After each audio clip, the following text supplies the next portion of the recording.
Hello everyone,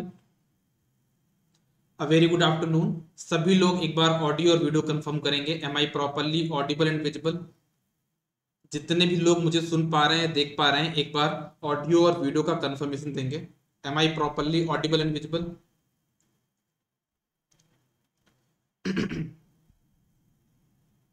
अच्छा, एक काम और करना, आप में से कोई भी एक जन जाके ग्रुप पे मैसेज कर दो कि क्लास स्टार्ट हो गई है ना। इतना काम कर दो। फिर इसके बाद हम लोग सर पे कफन बांध के निकलते हैं ट्रांसफॉर्मर की जर्नी में, है ना। अपन को ये प्रूव करना है यार कि 28 तारीख जो अपन 12 दिन मिले ना अपन को, वो बहुत है। ये अपन को प्रूव कर देना है ना। अपने कमिटमेंट के आगे अगर हम पूरी मेहनत लगा देना तो कोई भी टास्क इनकम्प्लीट नहीं हो सकता। सिर्फ एक चीज की कमी रहती है, वो है डेडिकेशन। अगर डेडिकेशन आ गया ना तो ये 11 दिन में आप इतनी अच्छी प्रिपरेशन कर सकते हो जितना कि आप 3 महीने में नहीं कर सकते। ठीक है, चलो। अरे पूरा बहुत अच्छे से कराएंगे, डोंट वरी अबाउट इट, है ना। आपने यूडब्ल्यू देखा ना, अपन ने सब कुछ किया है। इवन मैं आपको जो फुल कोर्स पढ़ाया है ना, उससे भी ज्यादा चीजें मैंने आपके शॉर्ट नोट्स में कराई है, जो बाकी लोग पढ़े उनको पता होगा, है ना। मैंने बैटरी वाला चैप्टर आपको उसमें नहीं कराया है, क्या कहते हैं, फुल नोट्स में। लेकिन शॉर्ट नोट्स में मैंने बैटरी वाला चैप्टर भी करा दिया है। उसके लिए आप टेंशन मत लीजिए, है ना। शॉर्ट नोट्स हमेशा के लिए होंगे और बहुत अच्छे होंगे, उससे आप टेंशन मत लीजिए। ठीक है। चलो।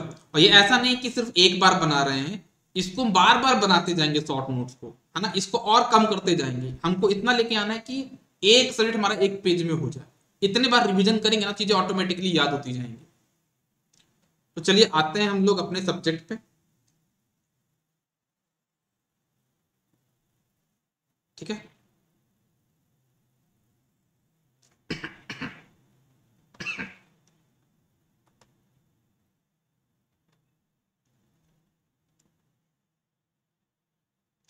चलिए, तो सबसे पहले आप लोग यहां पे हेडिंग पुट करिएगा, ट्रांसफॉर्मर।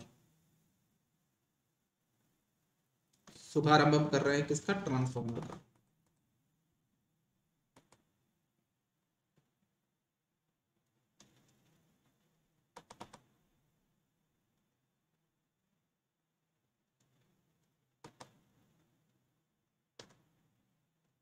ठीक है। ट्रांसफॉर्मर, सबसे पहली बात, ये ट्रांसफॉर्मर होता क्या है। ट्रांसफॉर्मर के बारे में कुछ बेसिक चीजें हमको पता होनी चाहिए, जैसे कि ट्रांसफॉर्मर एक स्टैटिक डिवाइस है, हाँ या ना। ये बात सबको पता है कि नहीं पता?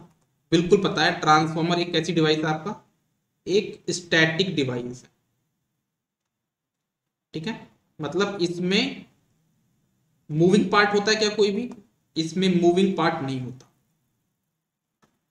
ठीक है, ट्रांसफॉर्मर एक स्टैटिक डिवाइस है, इसमें मूविंग पार्ट नहीं होता। अगर बात करें तो ट्रांसफॉर्मर हमारा एक तरीके से क्या है, ट्रांसफॉर्मर हमारा एक तरीके से कांस्टेंट पावर डिवाइस है। कांस्टेंट पावर मतलब कि जितना आपने इनपुट में पावर दिया है उतना ही आपके पास आउटपुट में पावर आएगा, है ना। ऐसा नहीं कि आपका पावर एम्पलीफाई कर देगा, नहीं। तो ये आपका एक तरह से कांस्टेंट पावर डिवाइस है। साथ ही आपका कांस्टेंट फ्रीक्वेंसी डिवाइस है। मतलब मतलब ये कि जितना आपके इनपुट में फ्रीक्वेंसी है उतनी ही आपके आउटपुट में फ्रीक्वेंसी होगी। मतलब ये कांस्टेंट पावर भी है, कांस्टेंट फ्रीक्वेंसी भी है, और इवन ये आपका एक तरीके से कांस्टेंट फ्लक्स डिवाइस भी है। मतलब आपके कोर पे जो फ्लक्स सेटअप हो चुका है वो आपका उतना ही रहे, भले लोड आपका कम हो या ज्यादा हो। लोड को कम ज्यादा करोगे तो फ्लक्स जरूर चेंज होगा, लेकिन उस फ्लक्स को कैंसिल करने के लिए प्राइमरी काउंटर बैलेंसिंग करंट आ जाती है। तो कहने का मतलब ये है, हमारे ट्रांसफॉर्मर में जो फ्लक्स होता है वो क्या होता है, कांस्टेंट होता है। मतलब transformer is a constant power, frequency and constant flux device.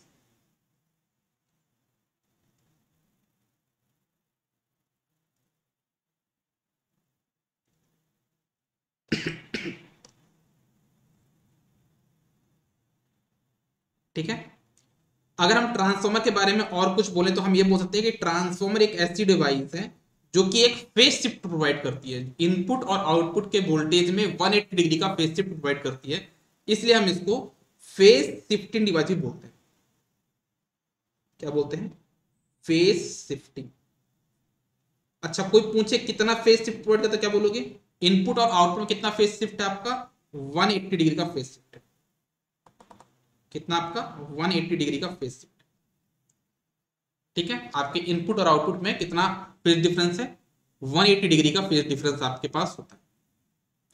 Transformer को बोला जाए और हम कुछ बोलना चाहे ट्रांसफॉर्मर के बारे में, तो ट्रांसफॉर्मर आपका निगेटिव फीडबैक डिवाइस, मतलब ये क्लोज लूप कंट्रोल की तरह काम करता है। और कौन सा फीडबैक इसमें प्रोवाइड किया जाता है? Negative feedback. इस बात की एश्योरिटी कौन देता है? Lenz law.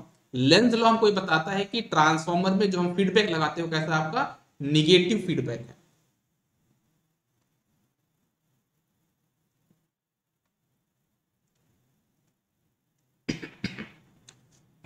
Sorry.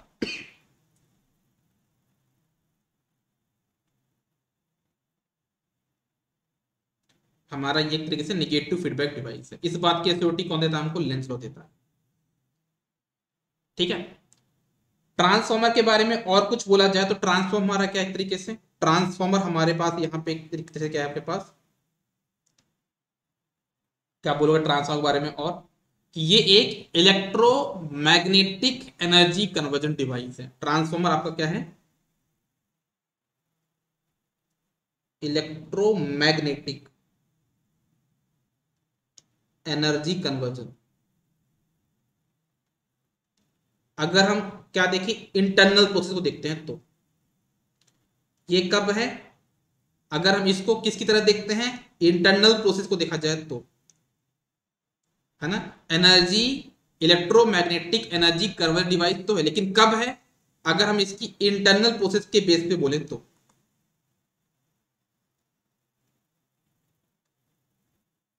Internal process के बेस पे ये इलेक्ट्रोमैग्नेटिक एनर्जी कन्वर्जन डिवाइस है। लेकिन अगर हम बात ट्रांसफॉर्मर को एज अ होल देखें, इनपुट और आउटपुट बस देखें, उसके अंदर ना देखें, तो हम क्या बोलेंगे कि आपका एनर्जी कन्वर्जन डिवाइस नहीं है। ठीक है ना? तो देखिए यहाँ पे मैं transformer as a whole, transformer as whole, अगर हम पूरे ट्रांसफॉर्मर को एक साथ बात करें तो वो आपका इलेक्ट्रोमैग्नेटिक एनर्जी कन्वर्जन डिवाइस नहीं है, क्योंकि इसकी इलेक्ट्रिकल एनर्जी भी इनपुट है और आउटपुट भी इलेक्ट्रिकल एनर्जी है। इसके कारण हम बोल सकते हैं कि भाई ये आपका आपका यहाँ पे एनर्जी कन्वर्जन डिवाइस नहीं है। ठीक है, एक चीज और बोल सकते हो कि जो ट्रांसफॉर्मर है आपका वो किस टाइप का डिवाइस है? That is a two port device. क्या बोलोगे? ट्रांसफॉर्मर आपका क्या है? Two port four terminal device है। टू पोर्ट और कितने टर्मिनल डिवाइस? ये फोर टर्मिनल डिवाइस।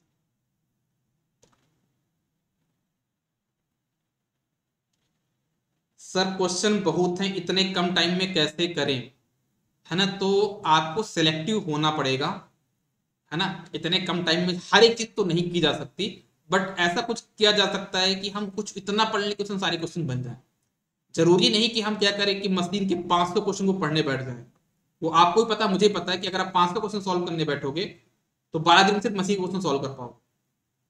तो इससे बेटर ये है कि आप उतने कॉन्सेप्ट पढ़ लीजिए जिससे वो 500 क्वेश्चन बन जाए। जैसे जो ट्रांसफॉर्मर है, मैं आज ट्रांसफॉर्मर का कंप्लीट कर दूंगा, है ना? इससे आप ये मान के चलिए कि आपके हर एक क्वेश्चन हो जाएंगे सॉल्व, ऑलमोस्ट 90% क्वेश्चन। तो आप पूरा फोकस इसमें लगा दीजिए। ठीक है, तो बाकी रात में टाइम लगे तो कुछ कुछ क्वेश्चन देख लीजिएगा, पूरे तो देख ही नहीं पाओगे। साथ ही हम ये बोल सकते हैं कि ट्रांसफॉर्मर एक कपल्ड सर्किट है। ट्रांसफॉर्मर किस टाइप का सर्किट? एक तरीके से आपका ये transformer is a coupled circuit.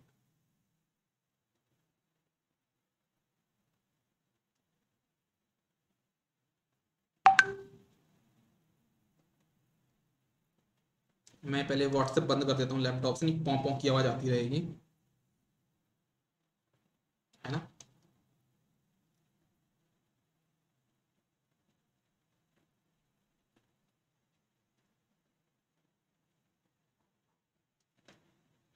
ठीक है, चलो, तो ये मैंने ट्रांसफॉर्मर के बारे में थोड़ा बहुत तो आपको बताया।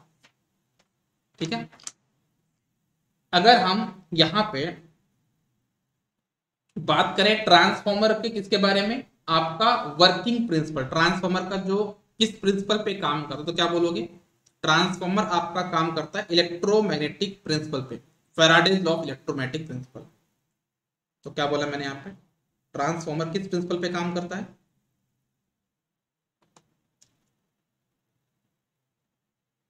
ट्रांसफॉर्मर काम करता है किसमें, इसका प्रिंसिपल क्या है, Faraday's law of electromagnetic induction.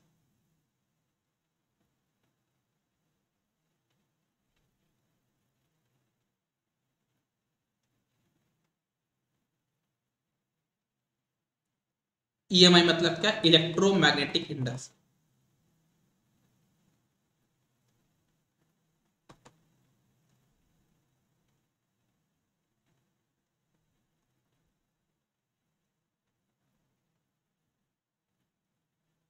अगर हम इस प्रिंसिपल के बेस पे बात करें जो कि हमको फैराडे ने दिया कि इलेक्ट्रोमैग्नेटिक इंडक्शन के प्रिंसिपल पे बात करें, तो हम अपने कंडक्टर में दो तरीके से इंड्यूस्ड ईएमएफ कर सकते हैं, है ना, मतलब हमको इसके हिसाब से हमको मैग्नेटिक फील्ड और सेट ऑफ कंडक्टर इनके बीच में रिलेटिव मोशन चाहिए।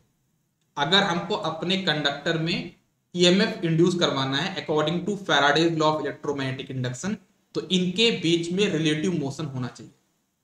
ठीक है ना, ये हमको किसने बोला, आपका इलेक्ट्रोमैग्नेटिक इंडक्शन ने बोला। क्या बोला आपका यहाँ पे, जो आपका फैराडे ने बोला यहाँ पे,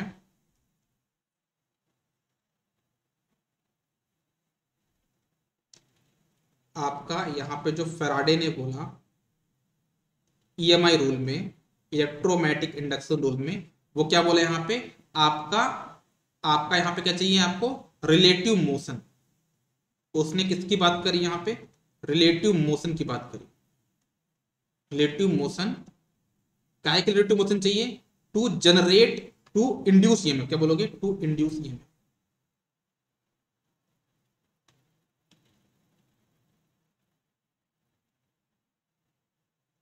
समझ में आई बात।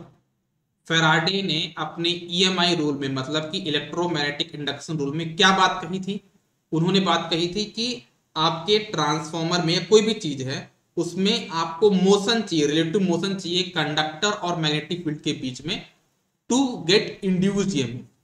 अब हम यहाँ पे दो तरीके के क्या कर सकते हैं, रिलेटिव मोशन पा सकते हैं। पहला हम बोलते हैं, जिसको हम बोलते हैं आपका क्या, डायनेमिकली इंड्यूस्ड ईएमएफ। पहला हम बोलते हैं इसको क्या, डायनेमिकली इंड्यूस्ड ईएमएफ।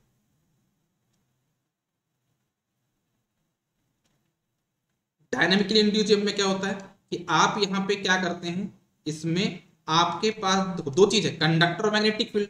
तो आप यहाँ पे कंडक्टर को क्या करते हैं, मोशन दिलवाते हैं, कंडक्टर आपके रोटेटिंग होते हैं। ठीक है, और आपके पास जो मैग्नेटिक फील्ड है वो आपका स्टेशनरी होता है। इसको हम बोलते हैं आपका, इस केस में जो ईएमएफ इंड्यूस होगा इसको हम बोलते हैं डायनेमिकली इंड्यूस्ड ईएमएफ। जब आपके कंडक्टर रोटेटिंग होंगे, कंडक्टर तो घूम रहे हैं लेकिन जो मैग्नेटिक फील्ड है वो स्टेशनरी है, इस केस में जो ईएमएफ इंड्यूस होगा उसको हम बोलते हैं डायनेमिकली इंड्यूस्ड ईएमएफ। और इसको हम बोलते हैं किस टाइप का वेरिएशन, इसको हम बोलते हैं आपका रिलेटिव स्पेस वेरिएशन। इस वेरिएशन को हम क्या बोलते हैं, जो हमने वेरिएशन पाया यहाँ पे, इस वेरिएशन को हम बोलते हैं रिलेटिव स्पेस वेरिएशन, है ना। कंडक्टर का घूमना और मैग्नेटिक फील्ड का रुका होना, यह हमारा कौन सा वेरिएशन कहलाता है, रिलेटिव स्पेस वेरिएशन।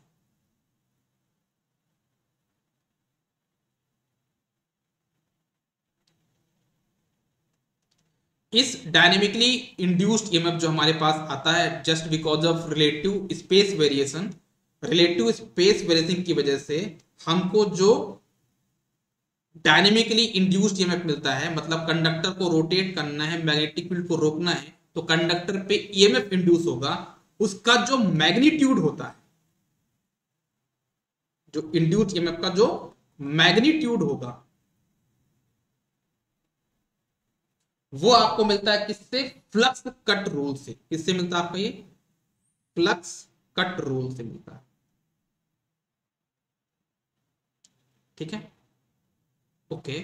और इसकी वैल्यू क्या होती है आपकी, इंड्यूस्ड ईएमएफ की जो मैग्नीट्यूड की वैल्यू होती है वो होती है आपका B L V sine theta.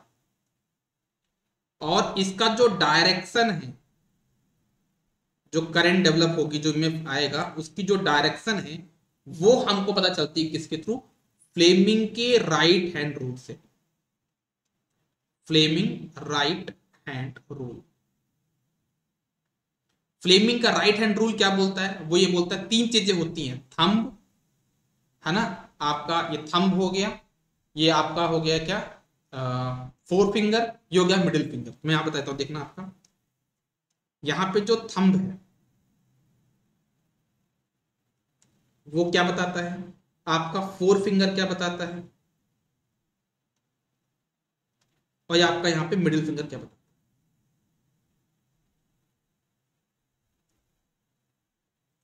तो याद रखना हमेशा से, चाहे आप लेफ्ट हैंड रूल की बात करो चाहे राइट हैंड की बात करो, हालांकि हम तो यहाँ पे राइट हैंड की बात कर रहे हैं, थंब आपका हमेशा से बताता है रोटेशन। क्या बताता है आपका ये, रोटेशन, मतलब कंडक्टर का जो रोटेशन है, मोशन है, वो कौन बताता है आपका, फोर फिंगर आपका हमेशा से बताता आया है क्या, फ्लक्स की डायरेक्शन। और जो मिडिल फिंगर है वो आपका हमेशा से बताता आया है करंट की डायरेक्शन या फिर ईएमएफ की डायरेक्शन।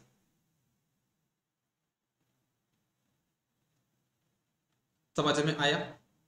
तो हमारे पास क्या बोला मैंने, फैराडे ने क्या बोला था कि अगर आपको इंड्यूस्ड ईएमएफ चाहिए तो आपको रिलेटिव मोशन करना पड़ेगा कंडक्टर और मैग्नेटिक फील्ड के बीच में। तो हमने पहले लाया रिलेटिव स्पेस वेरिएशन, मतलब कंडक्टर को घुमा दिया, मैग्नेटिक फील्ड को रोक दिया, उसको हम बोलते हैं डायनेमिकली इंड्यूस्ड ईएमएफ। उसका जो मैग्नीट्यूड तक होता है B L V sine theta होता है, उसकी डायरेक्शन निकालते हैं किससे, आपका फ्लेमिंग राइट हैंड रूल से।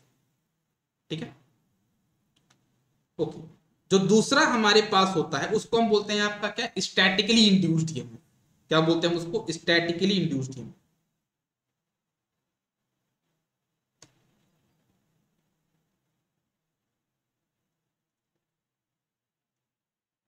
मतलब इसमें हम क्या करते हैं, स्टैटिकली इंड्यूस्ड हमको कैसे मिलता है कि आपके कंडक्टर को रखना है स्टेशनरी,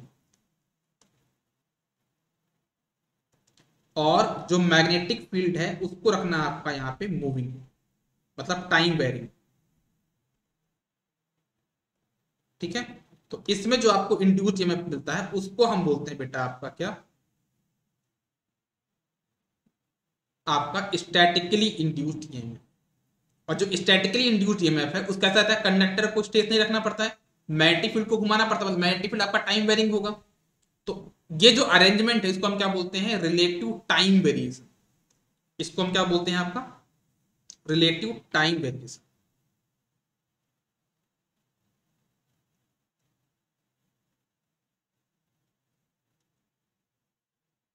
इसको हम क्या बोलते हैं, रिलेटिव टाइम वेरिएशन। अब अगर बात करें कि स्टैटिकली इंड्यूस्ड ईएमएफ है, अगर हम इसके थ्रू मैग्नीट्यूड पता करना चाहें इसका, कि इसका मैग्नीट्यूड कितना है, मैग्नीट्यूड हम कैसे निकालेंगे, तो मैग्नीट्यूड निकालते हैं किसके थ्रू, जैसे यहां पे फ्लक्स कट रूल था, वैसे यहां पे आपका रूल आता है कौन सा, आपका फैराडे सेकंड लॉ।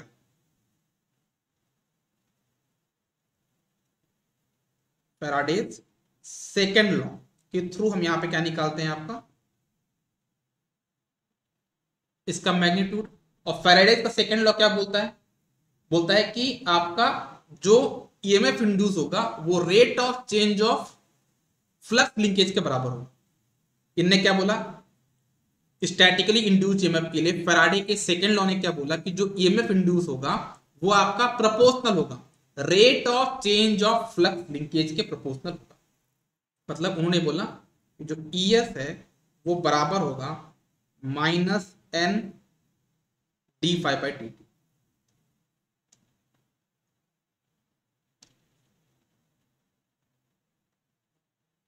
है ना, और इसकी जो डायरेक्शन है, इसकी जो डायरेक्शन है वो हमको पता चलेगी किसके बारे में, किससे पता चलेगी, इसकी जो डायरेक्शन स्टैटिकली इंड्यूस्ड की जो डायरेक्शन है वो हमको बताया कौन, लेंज लॉ। कौन बताएगा हमको इसके डायरेक्शन के बारे में? Lenz law. और लेंज लॉ क्या बोलता है? Effect oppose the cause.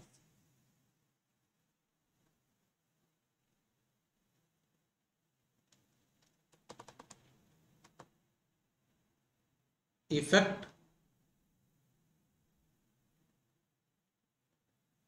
Opposes the cause.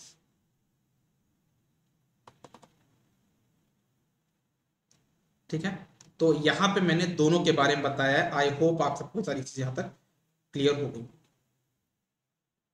है ना? क्या बोला मैंने? ट्रांसफॉर्मर का जो वर्किंग प्रिंसिपल है वो है Faraday's law of electromagnetic induction. जैसे मैंने बोला, तुरंत हमारे दिमाग की क्या बोला भाई फैराडे ने अपने इस नियम में? उन्होंने अपने नियम में बोला कि हमारा, अगर आपको ईएमएफ चाहिए ना तो आपको रिलेटिव मोशन पाना पड़ेगा। तो रिलेटिव में दो तरीके हो सकते हैं, तो वो दोनों तरीके मैंने बताए। पहला रिलेटिव स्पेस वेरिएशन, दूसरा रिलेटिव टाइम वेरिएशन। दोनों की थ्रू मैग्नीट्यूड बताया और डायरेक्शन बताया, दोनों का कंडीशन बताया कि किसमें क्या क्या होता है। वो सारी चीजें मैंने आपको यहाँ पे बताई है।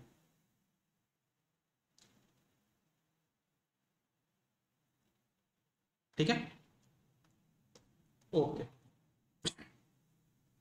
अच्छा, एक चीज आपको जो बहुत इंपॉर्टेंट है वो समझना होगा, है ना? एक जो बहुत ही इंपॉर्टेंट, मतलब मैं बात करूंगा, कॉन्सेप्ट्स हैं यहाँ पे, वो समझिएगा, है ना? ये ट्रांसफॉर्मर से रिलेटेड, ये पूरी मशीन से रिलेटेड। मैं मतलब ये समझ जाइए कि यहाँ पे जो इस पार्ट में जो मैं लिखूंगा ना, यहाँ पे मैं जो लिखूंगा ना, आप ये मान के चलिए कि आपके 75 क्वेश्चन में से 3 क्वेश्चन आने वाले। ठीक है, तो क्या है समझना इस चीज को? आपको ये समझना है कि जो डीसी जनरेटर होता है, क्या होता है? डीसी जनरेटर, है ना? जो डीसी जनरेटर होता है वो आपका हमेशा यूपीएफ पावर फैक्टर पे काम करता है। क्या बोला मैंने, देखना, DC generator always works on UPF power factor. जो डीसी जनरेटर है वो आपका किस पावर फैक्टर पे काम करता है? Works at UPF power factor.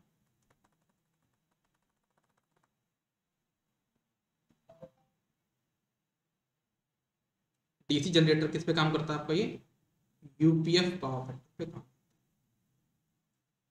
अरे यार, ये मुझे ग्रीन पसंद नहीं है, ग्रीन कलर मुझे बिल्कुल पसंद नहीं है। तो ब्लैक से लिख रहा हूँ, बाद पता चला कि तो ग्रीन है यार।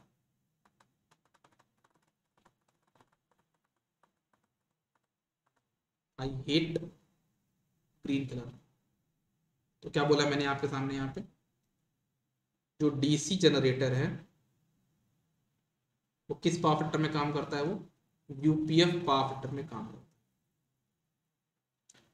ठीक है, नेक्स्ट लिखिएगा, जो आपका इंडक्शन जनरेटर है,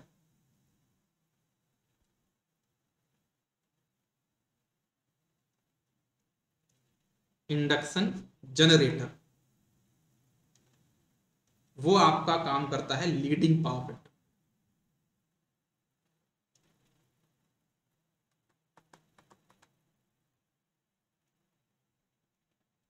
ठीक है, आपका जो इंडक्शन मोटर होता है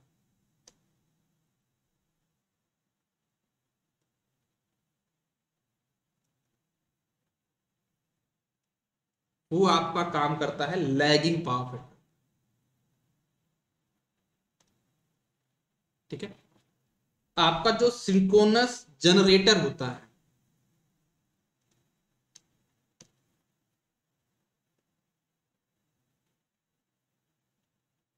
सिंक्रोनस जनरेटर होता है, वो तीनों पावर फैक्टर पे काम करता है। मतलब लीडिंग, लैगिंग, यूपीएफ, तीनों पावर फैक्टर पे वो काम करता है।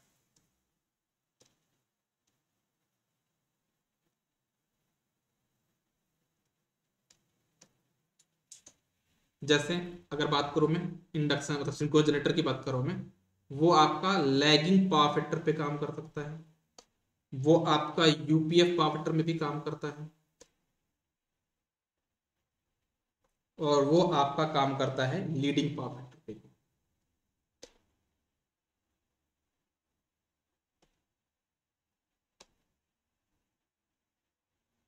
ठीक है, इनकी कंडीशन क्या क्या है?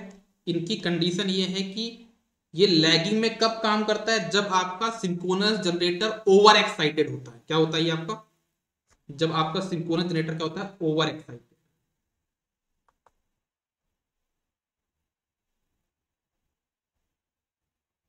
यूपीएफ में कब काम करता है आपका?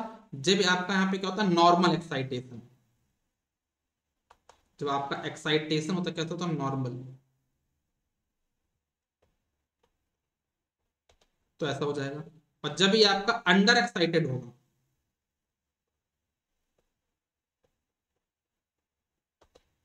तो ऐसा होता है।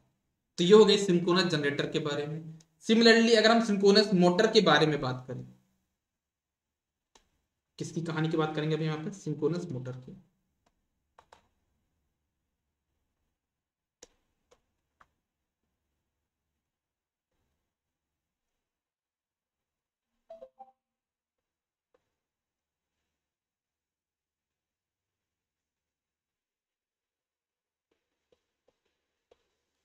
अगर हम बात करते हैं यहाँ पे सिंक्रोनस मोटर की, तो सिंक्रोनस मोटर का जो पावर फैक्टर होगा ना, वो कैसे बोलोगे आप? ये भी आपके तीनों पावर फैक्टर पे काम करता है। कौन कौन से? Leading, lagging and UPF. तो ये आपका काम करता है लैगिंग पावर फैक्टर पे, यूपीएफ पे and leading power factor. Condition क्या है? जस्ट उल्टा कर देना। जो यहाँ पे ओवर एक्साइटेड था वो बन जाएगा आपका क्या? Under excited. जब आपका सिंक्रोनस मोटर अंडर एक्साइटेड होगा तब ऐसा होगा। जब ये आपका नॉर्मल एक्साइटेड हो तो ये होगा। और जब ये आपका ओवर एक्साइटेड होगा तो ये।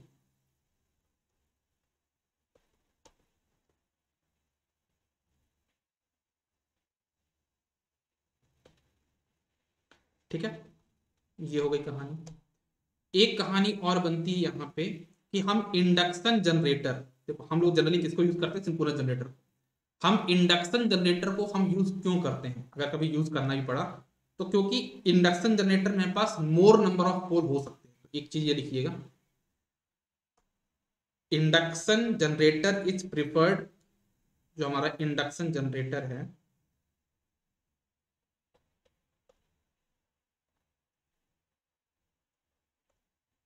इसको हम प्रिफर करते हैं। इंडक्शन जनरेटर को हम क्या करते हैं यहाँ पे?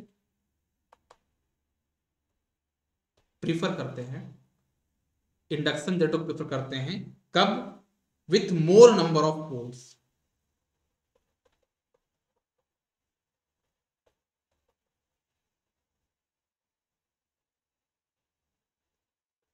अगर ज्यादा पोल चाहिए तो हम इंडक्शन जनरेटर को प्रीफर करते हैं।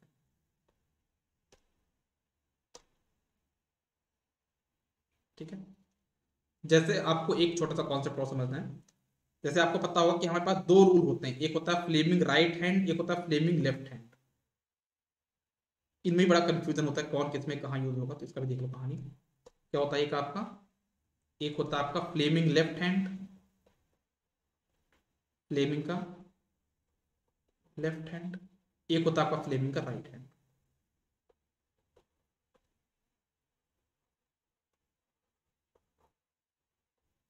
तो याद रखना, फ्लेमिंग का जो लेफ्ट हैंड है ना, वो हमेशा मोशन, मतलब किसी भी चीज का मैकेनिकल मोशन हो रहा वो पता करने के लिए यूज होता है ना? क्या करते हैं अपन यहाँ पे? मोशन के लिए कहते हैं इसको, लेफ्ट हैंड का। मतलब ये मान लो मोशन, मतलब ये मान लो मोटर के लिए, मोटर में मोशन मोशन होगा ना, मोटर किधर घूम रही तो क्या करोगे आप? फ्लेमिंग लेफ्ट हैंड का यूज करोगे। अगर आपका जनरेटर में क्या ईएमएफ की डायरेक्शन होगी तो आप इसका यूज करोगे जनरेटर में राइट हैंड।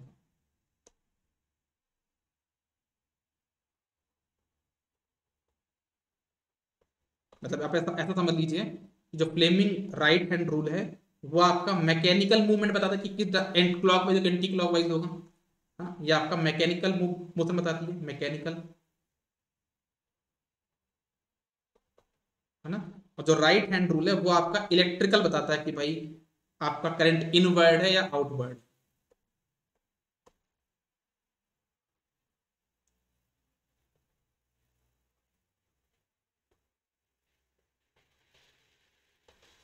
ये पता है मैं क्यों बता दे रहा हूँ पहले ही, क्योंकि हमको पढ़ना तो सब कुछ है ना, तो एक बार पहले से कंबाइन कर लेंगे ना, एक बार हिस्ट्री पूरी क्लियर कर लेंगे तो आगे चल के हमको हेल्प मिलेगी।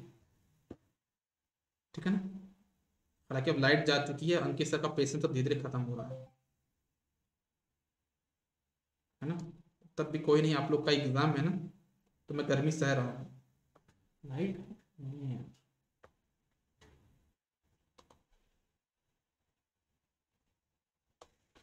अब आप लोग का सिलेक्शन होगा ना, तो तीसरे महीने की सैलरी नहीं भूलना आप लोग, है ना, है ना। ठीक है। थर्ड मंथ की सैलरी कैश निकाल, अकाउंट में नहीं चाहिए, कैश चाहिए। ठीक है, पहले हो तो जाए यार भाई। क्यों।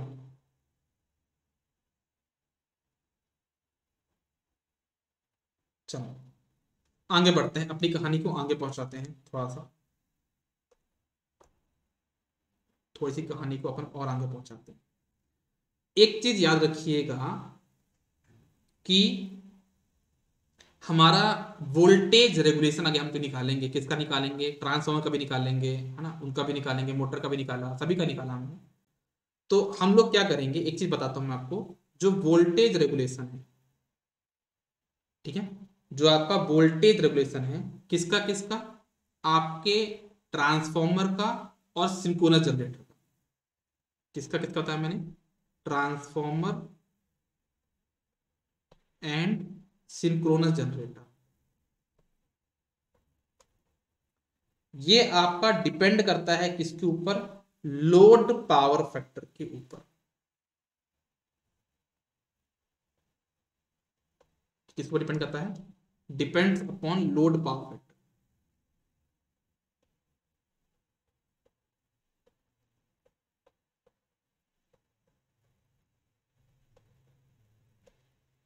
ठीक है। लेकिन हमारा जो वोल्टेज रेगुलेशन होता है किसका, डीसी जनरेटर का, है ना, वो डिपेंड करता है किसके ऊपर, टाइप ऑफ जनरेटर के ऊपर। लेकिन जो हमारा वोल्टेज रेगुलेशन होता है किसका, डीसी जनरेटर का, वो किस पे काम करता है, उसका क्या बोलोगे, जो डीसी जनरेटर है उसका जो वोल्टेज रेगुलेशन है वो किसके ऊपर डिपेंडेंट होता है, वो आपका डिपेंडेंट होता है किसके ऊपर, टाइप ऑफ डीसी जनरेटर। किस टाइप का डीसी जनरेटर है उस पर डिपेंड करता है।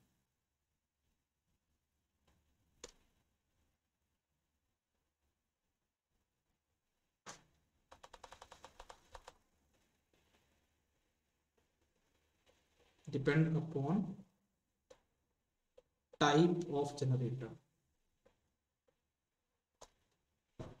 ठीक है, तो इसको ऊपर लिख देता हूँ यहाँ में, बहुत नीचे लिख दिया मैंने।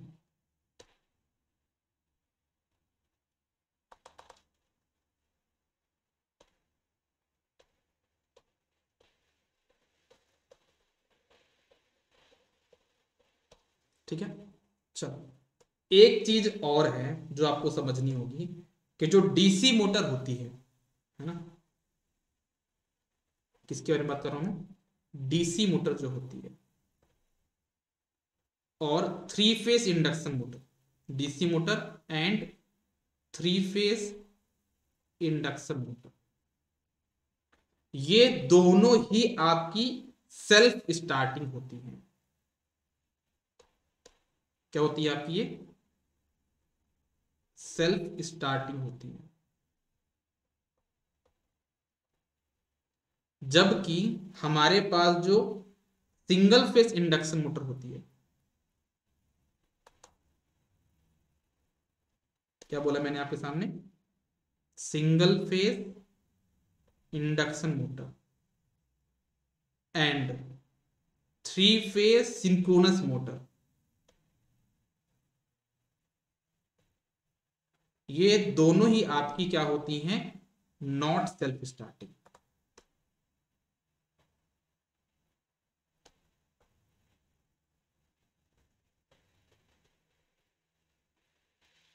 ये आपकी सेल्फ स्टार्टिंग नहीं होती है, कि एक एक नंबर के जब क्वेश्चन बनते हैं ना, और जब कंफ्यूज, अरे भाई कौन सेल्फ स्टार्टिंग कौन सेल्फ स्टार्टिंग नहीं था, तो बड़ा दिक्कत होता है। तो यहाँ पे मैंने आपको सब कुछ बता दिया पहले से ही भाई, कि जहां पे कंफ्यूजन वाली जो चीजें थी, कौन मैसेज कर रहा है यार, जो कंफ्यूजन वाली चीजें थी वो मैंने बहुत क्लियरली आपको बता दी। क्या सबको यहां तक क्लियर है? कोई डाउट तो नहीं यहां तक?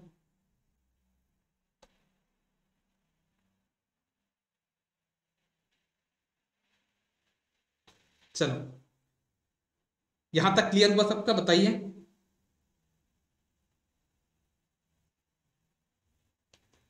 है ना?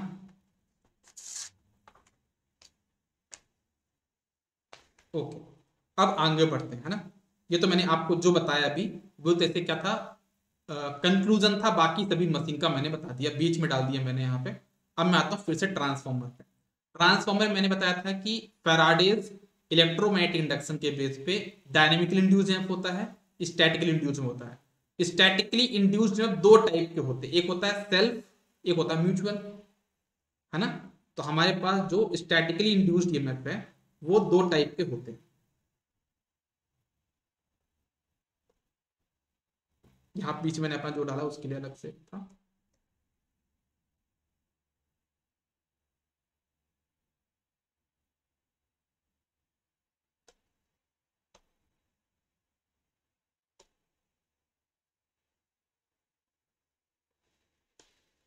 ठीक है, अब यहाँ पे डालना पे, यहाँ पे स्टैटिकली, कितनी मोटी पेन हो गई है, क्या डालना था हमको यहाँ पे? स्टैटिकली इंड्यूस्ड ईएमएफ दो टाइप के होते हैं।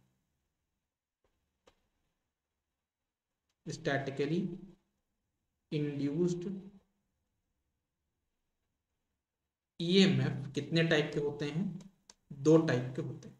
कौन कौन से दो टाइप के होते हैं? पहला होता है सेल्फ इंड्यूस्ड ईएमएफ, दूसरा होता है म्यूचुअल इंड्यूस्ड ईएमएफ। पहला क्या होता है मेरे पास यहाँ पे?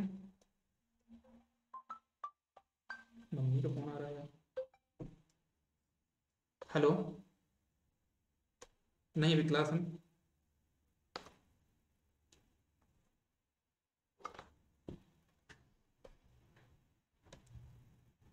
क्या क्या बताया मैंने आपको? पहला बताया सेल्फ इंड्यूस्ड ईएमएफ,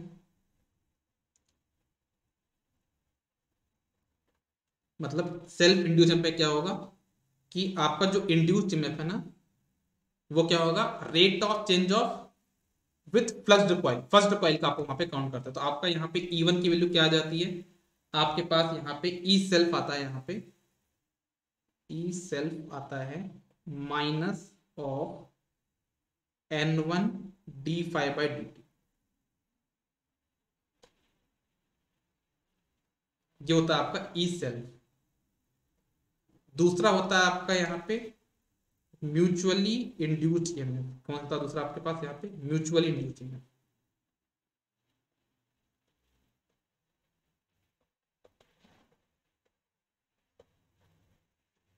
लाइट नहीं है यार, मैं एक मिनट फैन चालू कर लेता हूँ ना, थोड़ा सा आवाज आएगा तो आप लोग उतना एडजस्ट करना। मैं फैन ऑन कर लेता हूँ।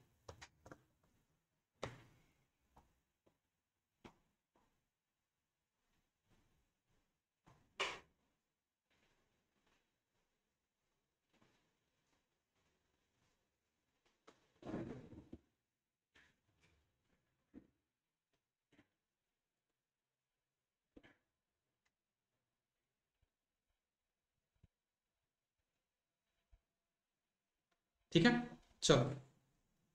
तो अगर मैं बात करूं यहाँ पे म्यूचुअली इंड्यूस्ड ईएमएफ कितना हो, तो क्या बोलोगे आप इसको? ये आपका होता है ई म्यूचुअल बराबर ई म्यूचुअल बराबर, ये हो जाता है कितना आपके पास? Minus N2 d∅dt। ये जो फ्लक्स लिंकेज है वो सेकेंड कॉइल का,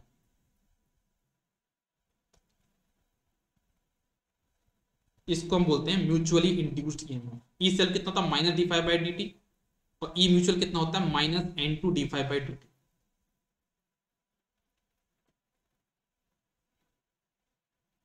डिफरेंशियल इक्वेशन पूरा खत्म कर लिया, बहुत बढ़िया यार, बहुत बढ़िया। चलो, इतना नोट कर लीजिए फिर अपन आगे बढ़े।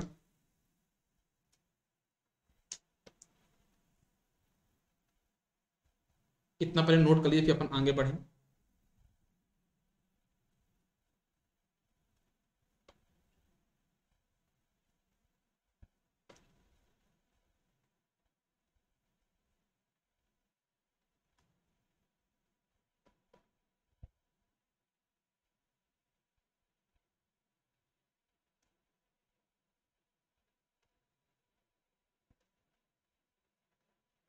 ठीक है, चलो आगे बढ़ रहे हैं हम लोग। अब एक चीज आपको ये समझनी है कि हमारा जो ट्रांसफॉर्मर जैसे वो कपल्ड सर्किट है, हाँ या ना? सर आपने तो बताया तो यही था कि कपल्ड सर्किट है, ठीक है, कपल्ड है। तो कपल्ड है तो दो तरह की कपलिंग होती है, एक होती है पॉजिटिव कपलिंग, एक तो नेगेटिव कपलिंग। तो कब ये पॉजिटिव कपल्ड होगा, कब ये नेगेटिव कपल्ड होगा, ये कैसे बताओगे? जो हमारे ट्रांसफॉर्मर में जो कपलिंग है वो कब पॉजिटिव कपल्ड है, कब नेगेटिव कपल्ड है, ये कैसे बताएंगे हम? तो याद रखना, जब पॉजिटिव कपलिंग बात कर रहे हैं हम लोग, जब आपके दोनों फ्लक्स मतलब दोनों कॉइल के फ्लक्स आपस में ऐड हो, जब दोनों कॉइल के फ्लक्स आपस में क्या हो, ऐड हो, मतलब फाई वन मान लो फर्स्ट कॉइल है, फाई वन आपका फर्स्ट कॉइल का फ्लक्स है और फाई टू आपका दूसरी वाली कॉइल का फ्लक्स है। अगर दोनों आपस में क्या हो रहे हैं, ऐड हो रहे हैं, मतलब सेम डायरेक्शन में, अगर इनकी जो डायरेक्शन है वो क्या है, सेम है,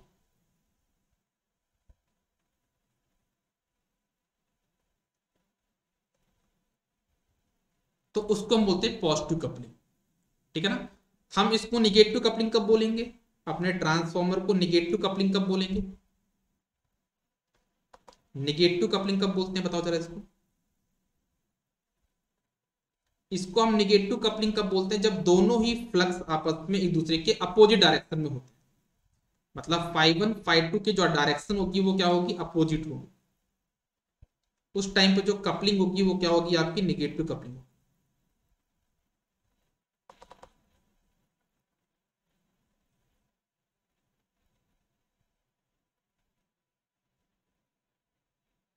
ठीक है, ओके। अच्छा, कोई कुछ बोलना चाह रहा है? नेट गया क्या?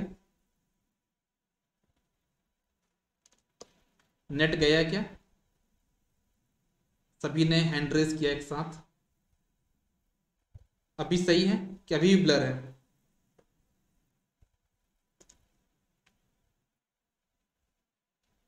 रुकिए रुकिए, मैं अभी बस सब सही कर दूंगा ना।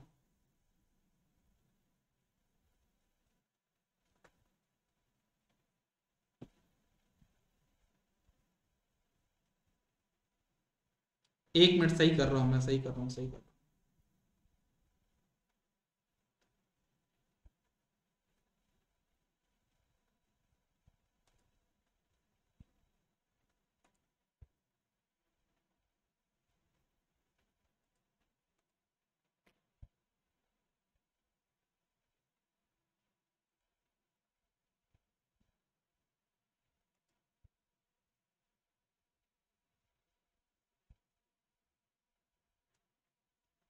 अब बताइए, अब ठीक है?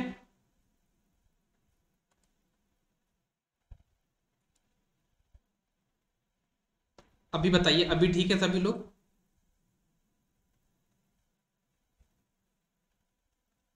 अभी नेटवर्क ठीक है क्या?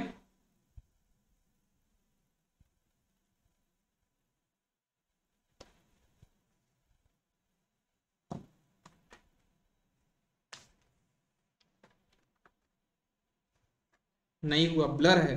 अरे यार क्या हो गया इसको यार अचानक से।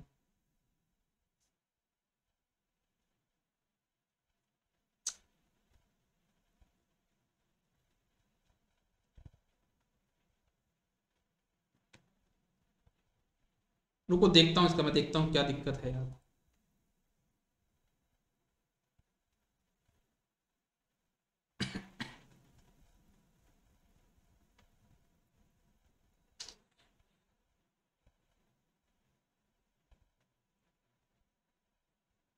डायरेक्शन कैसे पता चलेगा? करंट से पता चलेगा। डायरेक्शन बता चुके हैं ना पहले आपको। मैं स्पीड टेस्ट करता हूँ, स्पीड टेस्ट से स्पीड अच्छी हो जाती है मेरे को। जैसे मैं स्पीड टेस्ट परफॉर्म करता हूँ ना, नेट सही चलने लगता है।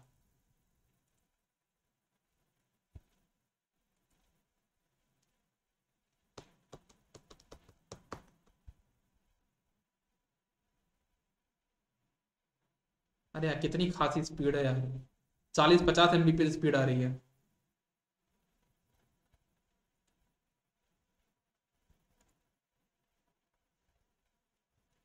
ये लोग दिखाते बस हैं क्या 50 Mbps?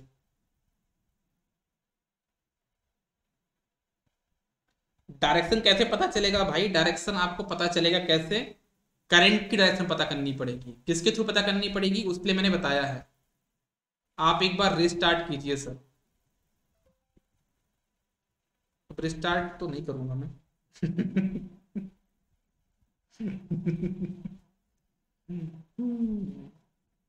अरे हो जा भाई, ऐसे सही है यार, क्या दिक्कत कर रहा है ये? अभी भी ठीक नहीं हुआ?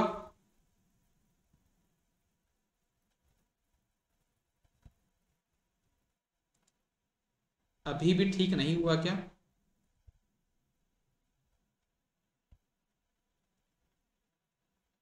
सर करंट से पहले कॉइल का डायरेक्शन पता कर लिया, दूसरे का कैसे करेंगे? दूसरे पे इंड्यूस्ड ईएमएफ होगा तो उससे डायरेक्शन पता करेंगे, है ना? फ्लक्स तो दूसरे पे भी कपल्ड है, एक पे जब इंड्यूस्ड ईएमएफ हुआ दूसरे में भी इंड्यूस्ड ईएमएफ होगा, तो कपल है, तो फिर उससे आपका उससे भी करंट आ जाएगा। स्लाइड चेंज करके देखिए।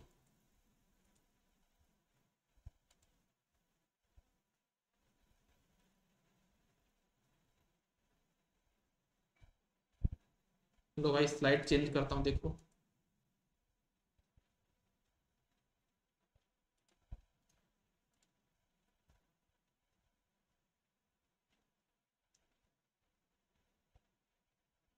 अभी भी ठीक नहीं हुआ?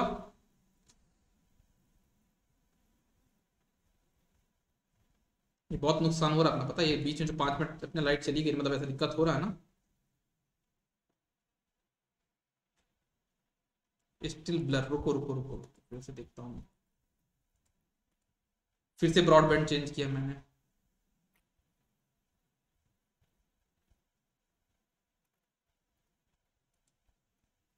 दोनों एयरटेल और जियो दोनों फंसे हुए हैं, बार बार मैं यहाँ पे चेंज कर रहा हूँ, शायद कुछ तो अच्छा चले। बैक टू जियो, फिर से जियो पे आ गया। अब बताओ। अभी ब्लर है?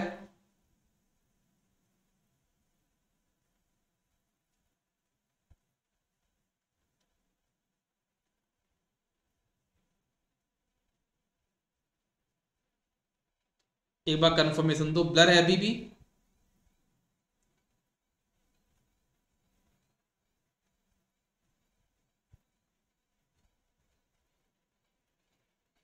Yes sir blur. एक काम करते हैं, अभी अपन लोग क्लास को ऑफ करते हैं, 2 बजे मिलते हैं, ठीक है ना?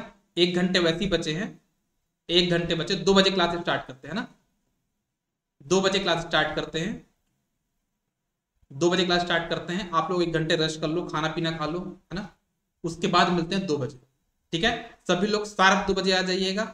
तो आज हमको ट्रांसफर खत्म करना है ना, नो मैटर वो कितना टाइम कैसा क्या हो, ठीक है? सही हो गया तो पढ़ लेते हैं। सही हो गया ना? कोई बोल रहा सही हो गया? सही हो गया अब?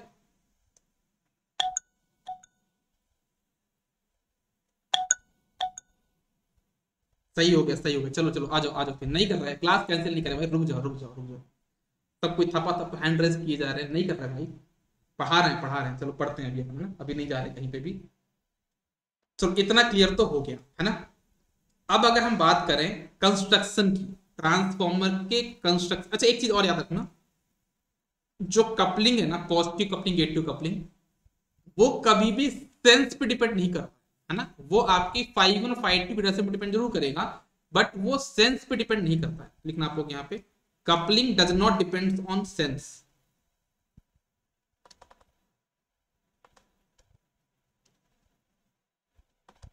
वाइंडिंग का सेंस क्या होता है वो मैंने आपको फुल कोर्स में बताया है ना, कि वाइंडिंग जहां से शुरू होती है उसको हम सेंस बोलते हैं।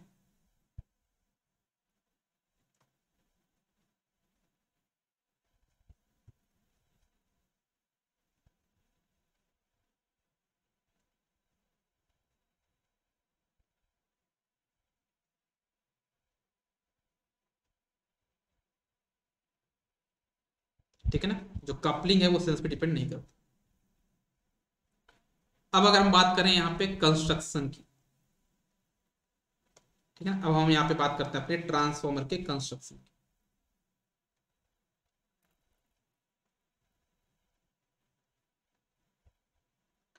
तो कंस्ट्रक्शन में आपको कुछ चीजें समझनी है। हमारे पास दो पार्ट होते हैं, एक होता है ट्रांसफॉर्मर कोर, एक होता है आपके पास यहाँ पे वाइंडिंग। तो पहले हम लोग बात करते हैं किसके बारे में, कोर के बारे में। पहले हम बात करते हैं किसके बारे में, कोर के बारे में। कोर आपका किस मटेरियल का बनाया जाता है, आपका कोर आपका बनाया जाता है फेरोमैग्नेटिक मटेरियल का। कोर किसका बनाया जाता है आपका, ये याद रखिएगा, फेरोमैग्नेटिक मटेरियल।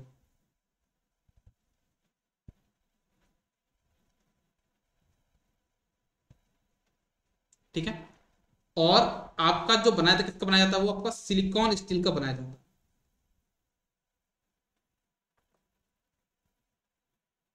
कोर आपका सिलिकॉन स्टील का बनाया जाता है। ठीक है। और इसमें अगर हम क्या करते हैं, हीट ट्रीटमेंट प्रोसेस, अगर हम सिलिकॉन स्टील में क्या करते हैं, हीट ट्रीटमेंट प्रोसेस करते हैं, तो वो क्या बन जाता है आपका, सीआरजीओ स्टील। तो याद रखना इसके दोनों आंसर है ना, ऐसा मत बोलना कि आपका जो कोर है वो सिर्फ उसका बनाया जाता है सिलिकॉन स्टील का। दोनों आंसर सही है, सिलिकॉन स्टील भी सही है और सीआरजीओ स्टील भी सही है। ठीक है। हमारे कोर की जो आपका सिलिकॉन स्टील है उसकी एक अच्छी खास बात होती है कि उसकी परमेबिलिटी म्यू बहुत हाई होती है, म्यू बहुत हाई होती है। और म्यू हाई होने से हम क्या बोलते हैं कि जो रिलक्टेंस होगा वो बहुत कम हो जाता है।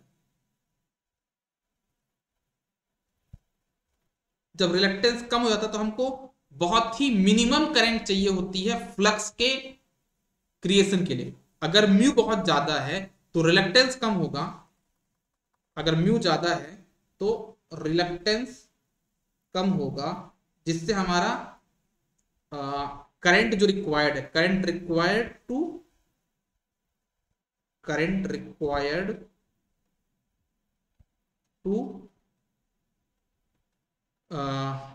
Required for flux creation, flux को क्रिएट करने की जो करंट की रिक्वायरमेंट है वो आपकी कम हो जाए। वो क्यों कम हो जाए, क्योंकि आपका ट्रांसफॉर्मर कोर आपका हाई परमेबिलिटी का है। हाई परमेबिलिटी होने की वजह से उसका रिलक्टेंस कम है, जिससे रिलक्टेंस कम होने की वजह से हमको कोर में, ट्रांसफॉर्मर कोर में फ्लक्स को क्रिएट करने की जो करंट की रिक्वायरमेंट होती है, जो हम मैग्नेटाइजिंग करंट की रिक्वायरमेंट होती है, मैग्नेटाइजिंग करंट की रिक्वायरमेंट होती है, वो कम हो जाए। ठीक है। एक बात और याद रखिएगा, आपका सिलिकॉन स्टील के लिए, आपका सिलिकॉन स्टील के लिए, आपका सिलिकॉन स्टील के लिए जो हिस्टेरेसिस कोफिशिएंट होता है, आपका हिस्टेरेसिस कोफिशिएंट,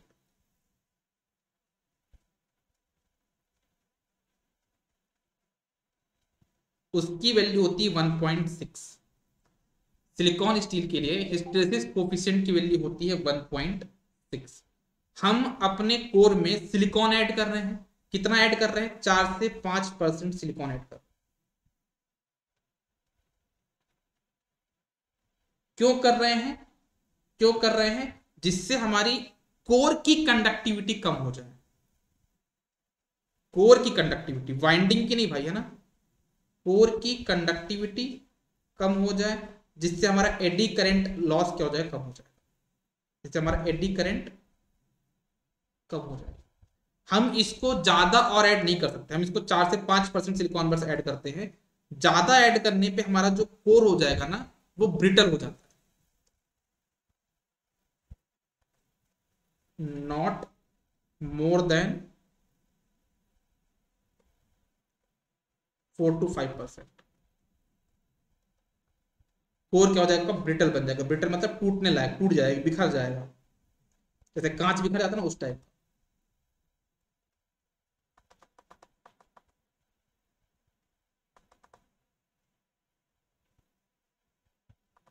स्पेलिंग देखो कितना, पेन ही नहीं चल रही मेरी।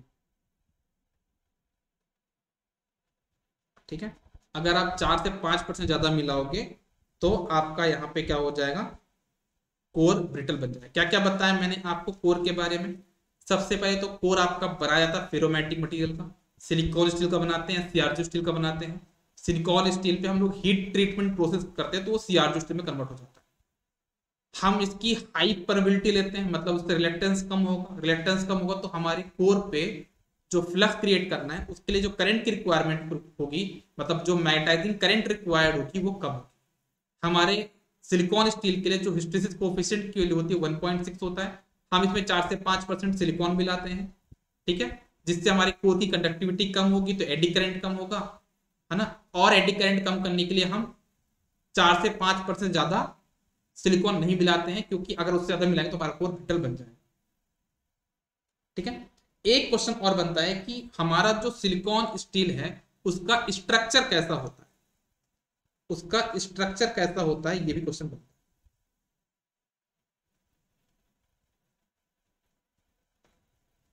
ठीक है ना।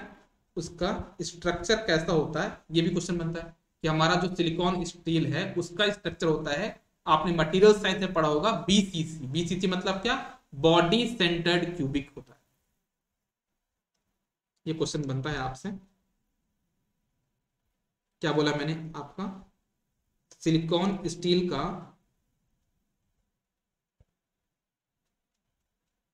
स्ट्रक्चर कैसा, स्ट्रक्चर क्रिस्टलिन स्ट्रक्चर,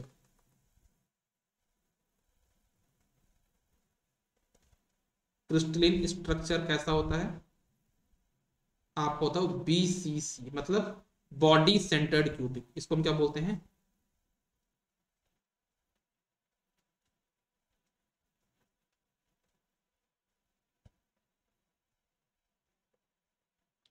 आपका सिलिकॉन स्टील का जो स्ट्रक्चर होता है वो कैसा होता है, बीसीसी होता है, बॉडी सेंटर्ड क्यूबिक होता है, ठीक है।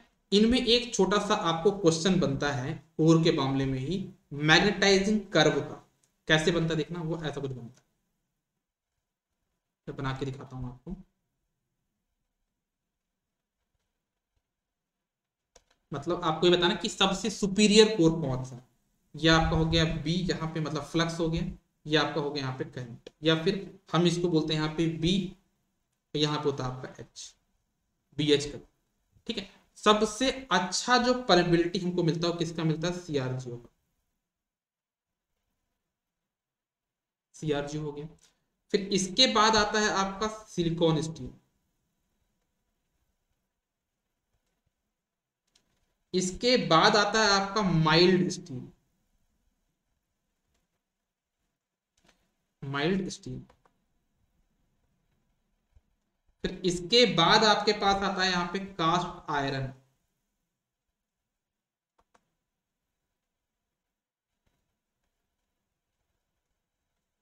फिर इसके बाद आता है आपका कास्ट स्टील।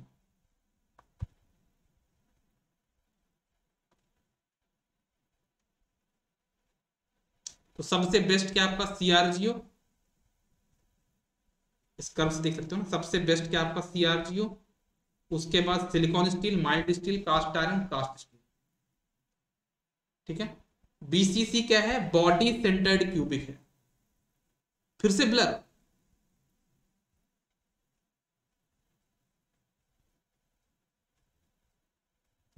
रोस्टिन लिखा ब्लर, अभी ठीक है ना भाई।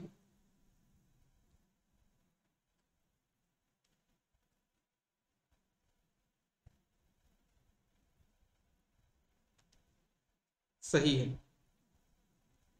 ओके नाउ इज परफेक्ट, चलो अच्छी बात है, ठीक है। ये समझ आगे इनको बात है ना। एक चीज और है, अगर हम सीआरजू स्टील यूज करते हैं तो हम अपने ट्रांसफॉर्मर का वेट और क्या कहते हैं कॉस्ट और साइज भी कम कर सकते हैं विथ सिलिकॉन स्टील। मतलब अगर हम यहाँ पे सीआरजू स्टील यूज करते हैं, क्या बोला मैंने, अगर हम सीआरजू स्टील यूज करते हैं तो उससे अपने ट्रांसफॉर्मर का साइज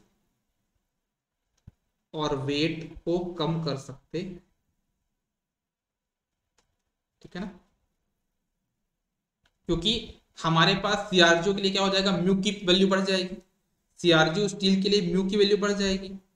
अगर म्यू की वैल्यू बढ़ जाएगी तो कहीं ना कहीं हम लोग क्रॉस सेक्शन एरिया को कंप्रोमाइज कर सकते हैं, ए को हम यहाँ पे कम कर सकते हैं, ठीक है, ओके। एडी करंट को दोबारा और कम करना है मुझे, अपने कोर में एडी करंट को और कम करना, तो उसके लिए मैं क्या करता हूं, यहाँ पे लेमिनेशन यूज करता हूं।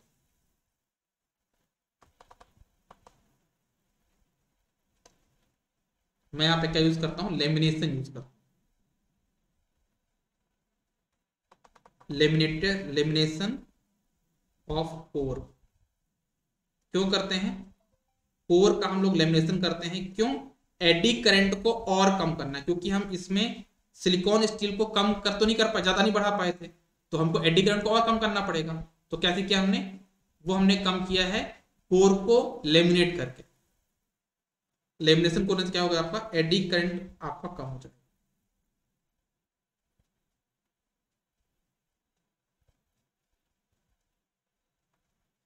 ठीक है। जब हम लेमिनेशन करते हैं मतलब हम क्या करते हैं, कोर को पतले पतले सीट में डिवाइड करके बंच कर देते हैं, है ना। तो हम क्या करते हैं, दो कोर के बीच में कुछ इंसुलेटिंग मटेरियल फिल करते हैं। वो इंसुलेटिंग मटेरियल कौन कौन से होते हैं? हम दो सीट के बीच में, लेमिनेशन के बीच में, दो लेमिनेशन के बीच में क्या फिल करते हैं? इंसुलेटिंग मटेरियल फिल करते हैं। क्या बोला मैंने यहाँ पे? बिटवीन लेमिनेशन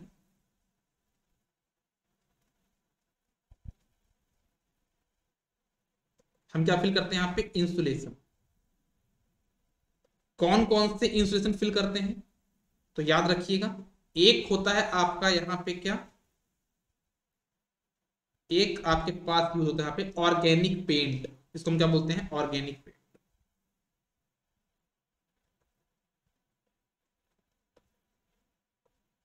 ठीक है।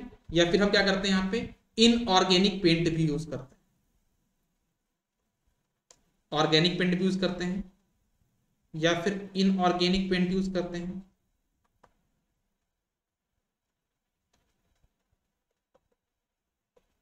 या फिर थिन इम्प्रिग्नेटेड पेपर यूज करते हैं, पतले पतले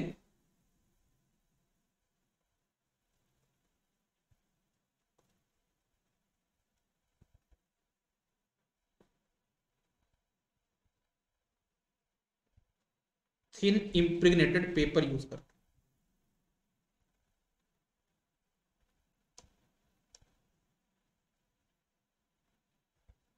किनके बीच में? लेमिनेशन के बीच। अब क्योंकि हमने लेमिनेशन यूज किया है तो अल्टीमेटली हमारा जो कोर था उसकी थिकनेस, ओवरऑल थिकनेस इंक्रीज हो जाएगी, है ना। तो हम क्या बोलते हैं कि हमारे पास यहां पे हम क्या बोलते हैं, एक हम फैक्टर डिसाइड करते हैं, बोलते हैं क्या आपका, हम यहां पे बोलते हैं आपका स्टैकिंग फैक्टर। एक बार मैं चेक कर लेता हूं, स्टैकिंग फैक्टर ही बोलते हैं ना। हाँ, हम इसको बोलते हैं स्टैकिंग फैक्टर नाम की एक चीज डिसाइड करते हैं यहाँ पे, स्टैकिंग फैक्टर। स्टैकिंग फैक्टर नाम की एक चीज हम लोग यहाँ पे डिफाइन कर रहे हैं, स्टैकिंग फैक्टर। ये फैक्टर हमको ये बताता है कि आपका नेट क्रॉस सेक्शन कितना है और आपका ग्रॉस कितना। नेट मतलब कि मान लो सिर्फ कोर ही कोर को हम काउंट कर लें तो हो गया net cross section area. Gross मतलब सब कुछ, कोर को भी काउंट करना है और बीच में जब इंसुलेशन घुसाए हो आप, उससे भी क्या होगा, आपका क्रॉस सेक्शन बढ़ जाएगा ना, तो उसको भी आपको काउंट करना है। तो इन दोनों का जो रेशियो होता है उसको हम बोलते हैं आपका स्टैकिंग फैक्टर। किससे डिफाइन करते हैं इसको? के एस से डिफाइन करते हैं। और इसकी वैल्यू क्या होती है? Net cross section area, net cross section of core divide by gross cross section area of,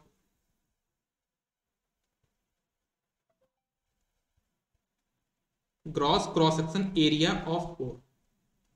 obvious सी बात है हमारा ग्रॉस क्रॉस सेक्शन एरिया ज्यादा हो, क्योंकि यहां पे हमने किसको काउंट किया है, क्योंकि हमने इसमें किसको काउंट किया, हमने इसमें काउंट किया है किसको, आपका इंसुलेशन को भी काउंट किया है, तो आपका डिनोमिनेटर ज्यादा होगा। तो केएस की वैल्यू में से क्या होगी? Less than 1।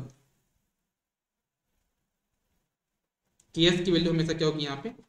Less than.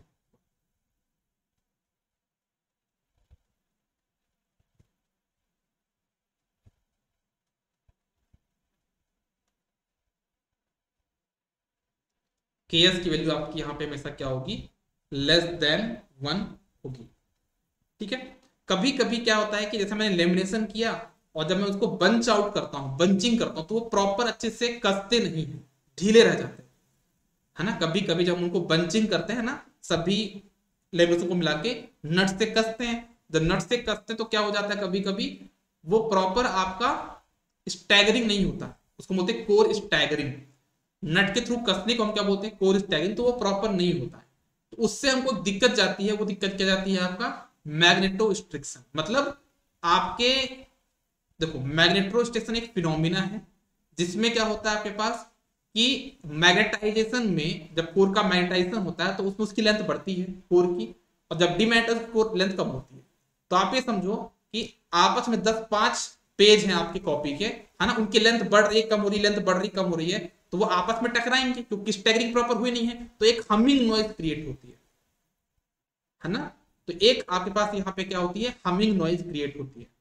तो वो क्यों होती है, हमिंग नॉइज क्रिएट होने के पीछे के दो रीजन है। पहला क्या है कि भाई आपकी कोर की स्टैगरिंग प्रॉपर नहीं हुई है, पहला रीजन।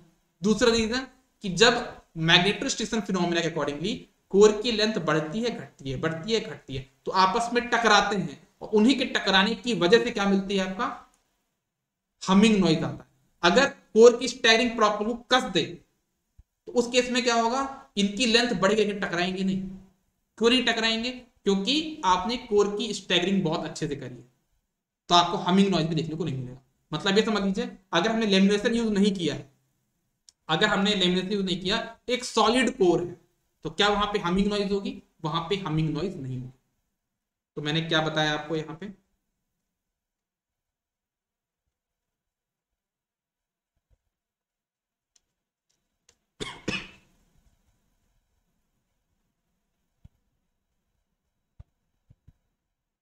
हमिंग नॉइज के पीछे का जो रीजन है वो क्या है समझिएगा। पहला तो आपका core is not properly staggered, core की जो हमने कसा है वो प्रॉपरली नहीं कसे हुई है।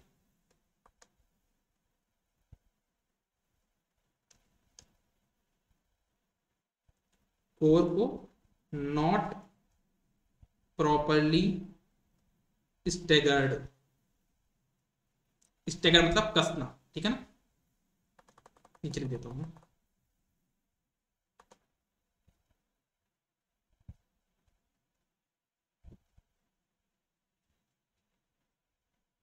कोर नॉट प्रॉपरली स्टैगर्ड, ठीक है। और दूसरा आपको पता है कौन सा फिनोमिना, मैग्नेटोस्ट्रिक्शन फिनोमिना, जिसको हम एमएसपी बोलते हैं। क्या बोलते हैं, एमएसपी, मैग्नेटो स्ट्रिक्शन फिनोमिना। इसमें से क्या होता है, आपकी कोर की लेंथ बढ़ेगी घटेगी, आपस में टकराएंगे, हमिंग नॉइज क्रिएट होती है। एक चीज और याद रख लीजिए कि अगर हम सॉलिड कोर ले लें तो उसमें हमिंग नॉइज होगी क्या, नहीं होगी, लिख लो। सॉलिड कोर में नो हमिंग नॉइज,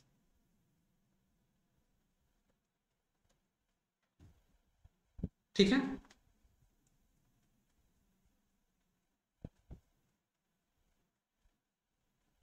ओके,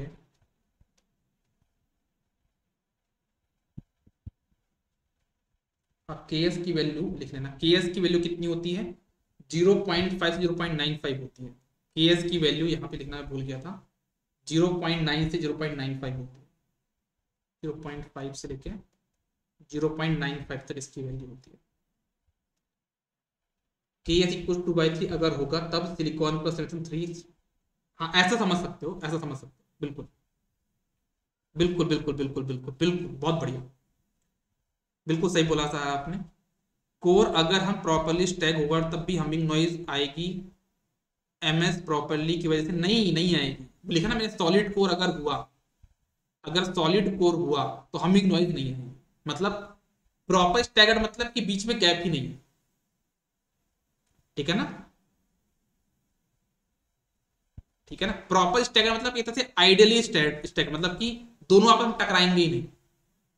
आवाज के बाद ही टकराने से आवाज आती है ना, तो दोनों को इतना आपस में चिपका दिया गया है कि इस बात की हम एश्योर कर रहे हैं कि दोनों आपस में टकराएंगे नहीं, तो आवाज कहां से आएगी, नहीं आएगी,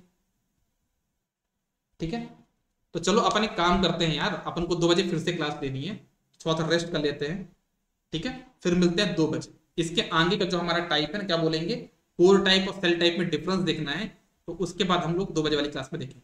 आज हमको ट्रांसफॉर्मर कंप्लीट कर देंगे, उसकी टेंशन मत लीजिए आप, है ना। आज ट्रांसफॉर्मर हो जाएगा, कल आपका सिंक्रोनस मशीन हो जाएगा और ईएमएफटी भी हो जाएगा, ठीक है। और परसों आपका मशीन, सॉरी, आपका नेटवर्क हो जाएगा, ठीक है ना।